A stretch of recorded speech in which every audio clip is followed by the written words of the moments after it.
Hello, my name is Christina Canters, and I'm the host of this podcast. Before I get to the intro music, I want you to decide whether this podcast is for you or not, because I don't want to waste your time. Firstly, this podcast is for people who know how important relationships are at work, in business, and in life. And it's for people who want to learn how to be confident, connect with others, and build these relationships. If you're shy, introverted, and don't like talking about yourself, that's okay, as long as the desire for learning and success is there. If you don't think that relationships are important to success and you want to make it big all on your lonesome, that's cool, but maybe you don't listen to this podcast. Okay, still with me? All right, you are officially a rock star. Let's get into episode 1. You're listening to Stand Out, Get Noticed, the podcast that helps you communicate with confidence and clarity so you can stand out from the crowd and get noticed by the people who matter to you. If you want to make awesome connections, build strong relationships, and get what you want in business and in life, this podcast is for you. To subscribe to the show and download the back catalogue, go to thecmethod.com/podcast. What's up, everyone? Thank you so much for joining me. I'm so excited to be finally launching this new podcast. Like I mentioned before, my name is Christina Canters, and I am your host, broadcasting to you all the way from Melbourne, Australia. The song you heard in the intro is my rendition of Disclosure and Sam Smith's Latch, played on the ukulele, yes, by me, exclusively for you. Do you know how hard it is to find a theme song for your podcast? It's really hard. I couldn't decide, but I didn't want it to hold me back from launching, so I just played my own. Simple. Anyway, as this is episode 1, I want to share with you why you should be tuning into this podcast, what you can expect from it. Then I'll get into this week's topic, which is all about comfort challenges. You'll hear more about my ukulele obsession then. So, firstly, why should you listen to this podcast? As the name suggests, the podcast is all about helping you to stand out from the crowd and get noticed, but not in a douchebag, jerky way. It's for all the right reasons. So it's not about being the loudest person in the room shouting, "Look at me!" It's about having the confidence to be yourself and simply communicating yourself well so that people understand you and your message, and you make a phenomenal impression on them, which then makes them remember you. And when someone remembers you as being awesome, that's how you start to build authentic, meaningful relationships. And having great relationships and networks gets you closer to achieving what you want in life. Yep, great success. So what could standing out and getting noticed look like for you? So let's say you're a business owner. You probably want to get noticed by new clients and have them frothing at the mouth to buy your product or service. If you're a startup, you want big investors to notice and remember you, and of course invest their big bucks in your brilliant idea. If you're a podcaster, you'll want to stand out from the hordes of other podcasts, because God knows they're getting more and more ubiquitous, and you want to get more people listening and visiting your website. Or if you're a job seeker, if you want that dream job, you want to rise above the hundreds of other applicants, right? And be the person that employees look at and go, "Yes, you, we want you." So whatever it is that you want to achieve, communicating yourself and your message with confidence and clarity, and maybe a bit of creativity, will help you stand out and get noticed. In my humble opinion, anyway. Now, why is this important? From what I've learned during my years as an architect and since starting my own business, I've learned that people don't buy your product. They buy you. Have you ever bought a book or something, or a course, or paid for training because it was created by a particular person that you liked, even if there were plenty of other options out there, maybe cheaper or by someone more qualified? I know I have. And the reason I did was because I liked and trusted that person. That person was confident in the way they presented themselves, and their message was very clear. Have you noticed I like C words? There's been a few so far. There's been communication, confidence, clarity. And that's why my business and my website is called The C Method. Yeah. The C doesn't just stand for Christina and Canters. That was just a happy coincidence. Oh, there is one more C word actually. Creativity. So why is creativity so important? It gets new ideas going. It makes your work different to others. It makes your work authentically you. And it makes your work fun. Everyone likes to have a little bit of fun, right? Now, I believe that anyone can be creative. You just have to learn how to unlock it. And I'm here to show you how. Oh, yeah. Okay, now I want to share with you my really quick background story to help you decide if you actually want to listen to me or not. I used to be an architect in Melbourne, and while the technical work and the fickle nature of the industry and working for a corporate firm just wasn't for me, I did love working with people. I noticed that so many people struggled to communicate themselves effectively, whether when working in teams, presenting an idea, and even just one-on-one.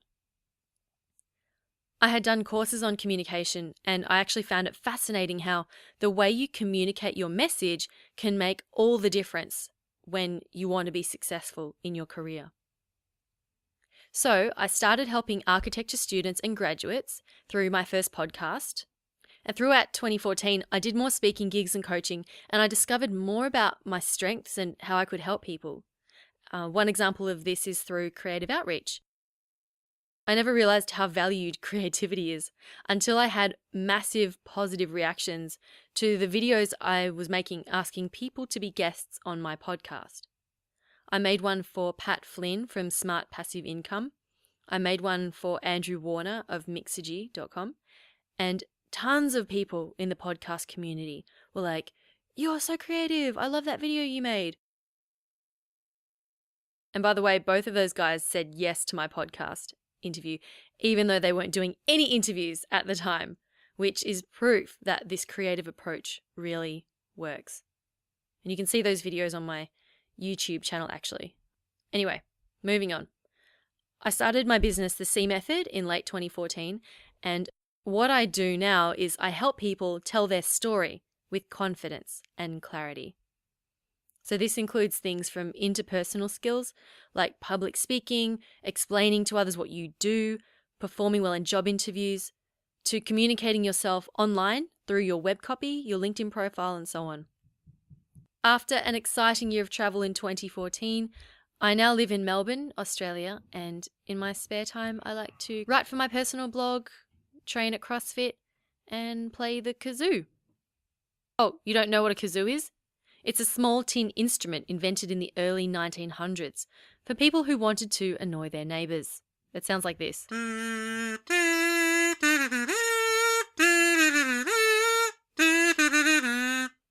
It's amazing! Okay, moving on. So what can you expect from this show? Nothing but insane fun, my friend. Okay, maybe that's a bit of a hyperbole, but I will be doing my best to make it as entertaining as possible. I may even bust out the ukulele every so often.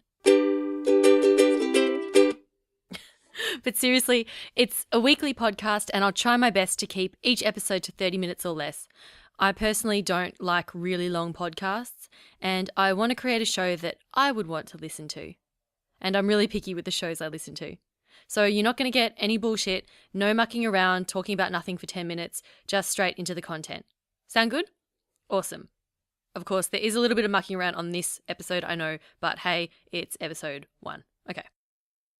Now, if you're listening and decide that you totally love this podcast and want more, well, firstly, I want to say that I love you and I want to give you a big hug and a silly hat. And secondly, good news, I do have more for you. Now, you may or may not know this, but this is the second podcast I've started. The first one I started back in November 2013, and it was called Presentation Skills for Design Students. Yes, very niche, I know. As I used to be an architect, that podcast was for architecture and design students and graduates, helping them present themselves better, perform well in job interviews, and so on. Now, while the content sounds very specific, it is still applicable to most people. So if you want to become a better public speaker and build confidence to do well in job interviews, I would definitely recommend you check it out.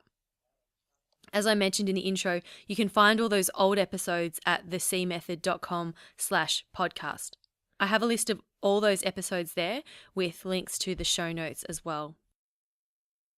Alrighty, Rockstar, let's get into this week's topic, and it's about comfort challenges. You may be thinking, how is a comfort challenge related to communication? It's totally related. When it comes to presenting well or reaching out to someone or performing well in an interview, a lot of your success will come from how confident you are. And confidence comes from trying new things, maybe failing, maybe succeeding, but always learning and growing. Personally, I like to push myself out of my comfort zone wherever I can. Not only does it help to build my confidence, it also squishes the fear of criticism that is absolutely rife when communicating with others. Plus, it gets you thinking outside the box, thinking creatively, all that, and it helps with generating new ideas. Now, one example I want to share with you this week is the story of Christina, the ukulele enthusiast. Once upon a time, there was a girl from the land of Oz. Her name was Christina. She had always been into music and had learned keyboard and piano from a young age. However, she always hated playing in front of other people and felt like a performing monkey at the end of year concerts, being forced to play songs she didn't really care about in front of people who would judge her for not being as good as all the other kids. Okay, so I'm not going to do the whole thing in third person, but I will continue with the story. Yes, it's true. I hated playing music in front of others. I always felt like I had to be perfect when I performed, but I was never really that dedicated to practicing in the first place. It was your typical parent forcing the kids to play the music situation. Since I moved out of home, and especially since traveling a lot, I basically stopped playing music, which is a shame because I actually do enjoy playing. For myself, that is. Then one day, my mum got a ukulele. She's really good at guitar and got a uke to take travelling. I've always been hopeless at guitar, there's just too many strings, but I picked up the uke and I read a few bar chords. I could totally make sounds that didn't sound like rubbish. I played it a few times, but I didn't get very far with it. Anyway, fast forward a couple of years, and I'm in New York City making random videos. I've gotten a lot more confident with, quote, performing, having done public speaking gigs and podcasting, and then making videos.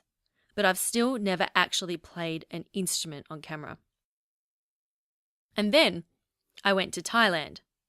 A friend of mine has a ukulele and plays me a few songs. I'm really inspired, so I ask if I can borrow it for a few days. I learn how to play one of my favourite songs, Taylor Swift's Shake It Off. And then I think, hang on, maybe I can incorporate this into my webinar. Yes, I was hosting a webinar that week. Totally random for a webinar for podcasters. But I wanted to make it interesting, and I thought, it's my webinar, so why not? So I practiced those 3 chords over and over, over and over and over until I get them good enough.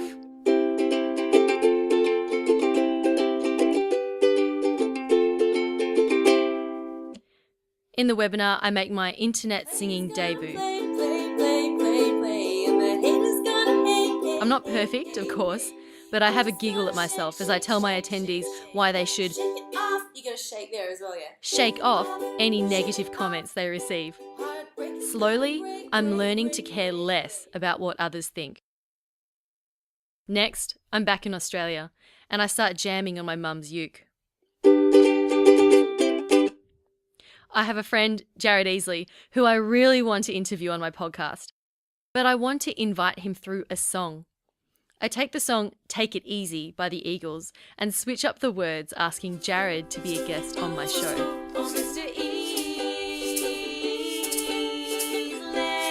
My sister helps me out with some shakers and backing vocals. It's super cheesy, but really fun, and the first time I'm openly sharing my ukulele playing and singing online. Jared's response, by the way, he totally loved it, and the interview was a hoot. And then I get my very own ukulele for Christmas. Yay! I decide that one of my goals for 2015 is to learn 100 songs on the ukulele. Now, fast forward to mid-January. If you don't know, Melbourne is a very vibrant city with lots of street performers. There's always something happening. I was walking along and I saw an old man busking. That's what we call street performing in Australia. He was an old man. He had a little speaker and a microphone, and he was singing very bad karaoke songs. He was terrible. And I thought, if he can do it, I can do it. So I jumped online and applied for a busking permit. I had to go to a review session to get my permit. I rocked up and gathered in the foyer with about 20 other wannabe buskers. I chatted to a few of them. They were seasoned musicians who were busking for extra practice. They said, "What gigs do you do?" And I said, "Oh, me? I got this ukulele for Christmas." Anyway, went into the room. I thought it would be like the X Factor, with judges and buzzers and a big red X above my head, where you'd start playing and they'd go, next. But, disappointingly, it was just an info session. Anyway, I got my busking permit, which means all I have to do now is create a set list, assign, pick a spot, and just go for it. So I haven't done it yet, but when I do, I will be sure to share it with you. Now, the reason I've shared this story with you is because if you'd spoken to me a year ago, or even 3 months ago, there is no way I would have ever even remotely considered performing on the street. Even now, it's way out of my comfort zone, but I've been slowly doing things throughout the year to build my confidence.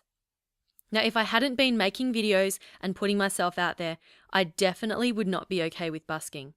So I'm really proud of how far I've come. So what does this have to do with you? If you're listening to this and you want to build your confidence when it comes to public speaking or pitching an idea or going for a job interview or even in a group social situation, which are all uncomfortable situations, you need to practice being uncomfortable. It's like having a high pain threshold. If you're like me and do a lot of physical exercise and get pushed by a coach, you get used to the physical pain, which makes it easier to deal with. You know that you got through it last time, so pushing through the pain this time is easier. It's the same with pushing through your comfort barrier. If you do one little thing that's uncomfortable for you and you get through it, you think, "Oh, that wasn't too bad." And then you slowly get more comfortable with being uncomfortable. Then, as you build your comfort threshold, doing those other things that seemed so scary at the time suddenly become less scary. Does that make sense? So, I'd like to give you a challenge this week. I'd like you to write down, firstly, what would be a big comfort challenge for you? Then, think about some less scary steps you could take to work your way up to it. Maybe your big challenge is to give a speech to 100 people. Small steps you could take could include speaking to a smaller group or giving a quick announcement at a dinner with friends. Get comfortable in these low-pressure situations and your confidence will build. Okay, and that brings us to the end of episode 1. Just before I go, keeping in with the theme of my ukulele challenge, I'm experimenting with some ukulele songs for the outro. So I'm thinking each episode will have a different song.